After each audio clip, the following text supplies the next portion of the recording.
क्या आपने कभी खुद से कहा है आज रहने दो कल से पक्का पढ़ाई शुरू करूँगा? शायद हाँ।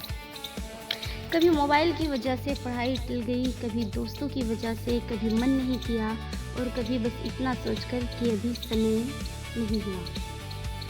लेकिन क्या आपने कभी सोचा है कि यही छोटा सा कल धीरे-धीरे आपकी ज़िंदगी के सबसे कीमती समय को आपसे छीन सकता है? ये कहानी एक ऐसे ही लड़के की है। एक छोटे से गांव में आरिफ नाम का एक लड़का रहता था।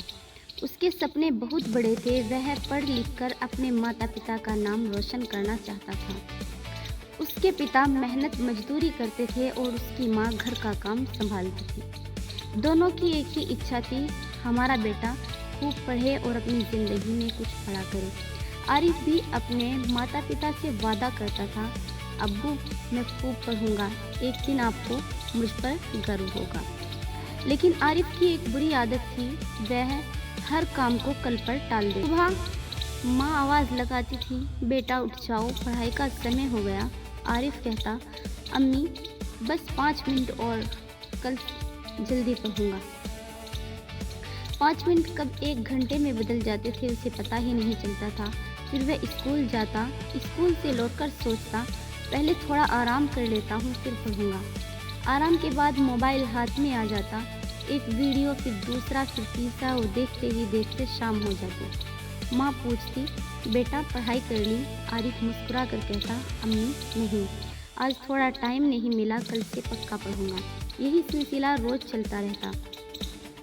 आज नहीं कल, अभी नहीं, थोड़ी देर बाद, आज मन नहीं है, कल से मेहनत। लेकिन उसे पता नहीं था कि उसका सबसे बड़ा दुश्मन कोई दूसरा नहीं, उसकी अपनी आदत थी। परीक्षा का समय आ गया। कुछ महीनों बाद परीक्षा की तारीख घोषित हो गई। अब आरिफ के पास बहुत कम समय बचा था। उसने किताबें खोली, पहला अध्याय देखा, फिर दूसरा, फिर तीसरा, लेकिन उसे कुछ भी ठीक से शायद याद नहीं था। उसने घबराकर खुद से कहा, काश मैंने पहले पढ़ाई शुरू कर दी होती। वह अब रात दिन पढ़ने लगा, लेकिन जो पढ़ाई कई महीनों में आराम से हो सकती थी, उसे कुछ दिनों में पूरा करना बहुत मुश्किल था। परीक्षा का दिन आया। आरिफ परीक्षा हॉल में बैठा था, प्रश्न पत्र उसके सामने था। कुछ सवाल उसे आते थे, लेकिन बहुत सारे सवाल देखकर उसका आत्मविश्वास टूट गया। उसके मन में सिर्फ एक बात घूम रही थी, मैंने समय रहते पढ़ाई क्यों नहीं की। परीक्षा का परिणाम आया। आरिफ उम्मीद से अपना रिजल्ट देखने गया। उसके नंबर बहुत कम थे। वह चुपचाप घर लौट आया। उसकी आंखों में आंसू थे। पिता ने पूछा, बेटा क्या हुआ? आरिफ कुछ नहीं बोला। फिर उसकी आंखों से आंसू निकल पड़े। उसने कहा, अब्बू मैंने अपना समय बर्बाद कर दिया। पिता कुछ देर चुप रहे, फिर उन्होंने उसके कंधे पर हाथ रखा और कहा, बेटा असफल होना सबसे बड़ी हार नहीं है। सबसे बड़ी हार तब होती है जब इंसान अपनी गलती समझने के बाद भी उसे दोहराता रहे। ये बात आरिफ के दिल में उतर गई। उस रात उसने पहली बार अपने मोबाइल को दूर रखा, अपनी किताब खोली और खुद से कहा, अब कल से नहीं, आज से पढ़ाई शुरू करूँगा। अब उसके अंदर थोड़ा बदलाव आया। अगली सुबह आरिफ समय पर उठा। उसने सिर्फ 1 घंटे पढ़ाई की। अगले दिन फिर 1 घंटा, फिर धीरे धीरे उसने अपना समय बढ़ाया। उसने एक नियम बनाया, हर दिन थोड़ा पढ़ूंगा, लेकिन पढ़ूंगा ज़रूर।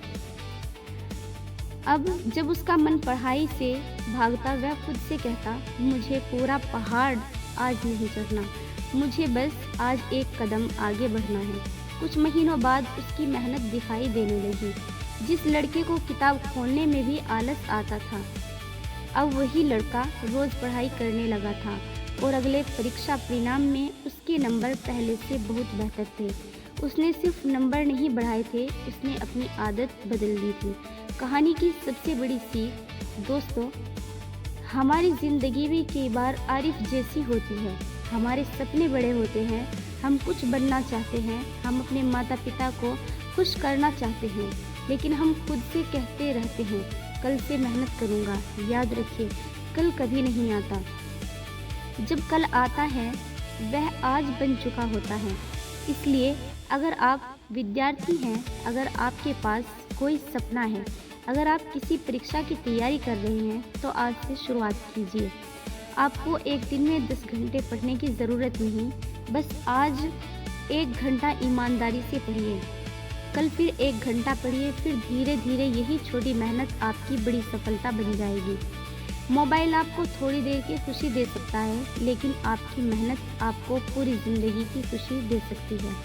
इसलिए अगली बार जब आपका मन कहे कल से पक्का पढ़ूंगा, तो खुद से सिर्फ इतना कहना, नहीं कल नहीं, मैं आज से शुरू करूंगा, क्योंकि आपका भविष्य किसी आने वाले कल में नहीं छिपा है, आपका भविष्य आपके आज के फैसले में छिपा है।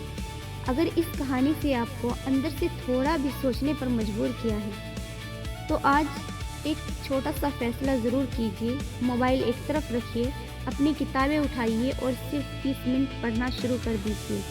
हो सकता है ये 30 मिनट आपकी ज़िंदगी के सबसे महत्वपूर्ण 30 मिनट बन जाए। याद रखिए, सपने देखने वालों की कमी नहीं होती, सपनों के लिए आज मेहनत करने वाले बहुत कम होते हैं। तो फैसला आपका है, कल से पक्का पढ़ेंगे या आज से अपनी ज़िंदगी बदलना शुरू करेंगे। अगर आपको ये कहानी पसंद आई है तो वीडियो को लाइक करें, अपने किसी दोस्त के साथ शेयर करें और ऐसे ही मोटिवेशनल स्टोरीज़ के लिए NR माइंडसेट को सब्सक्राइब करें। मिलते हैं अगली प्रेरणा।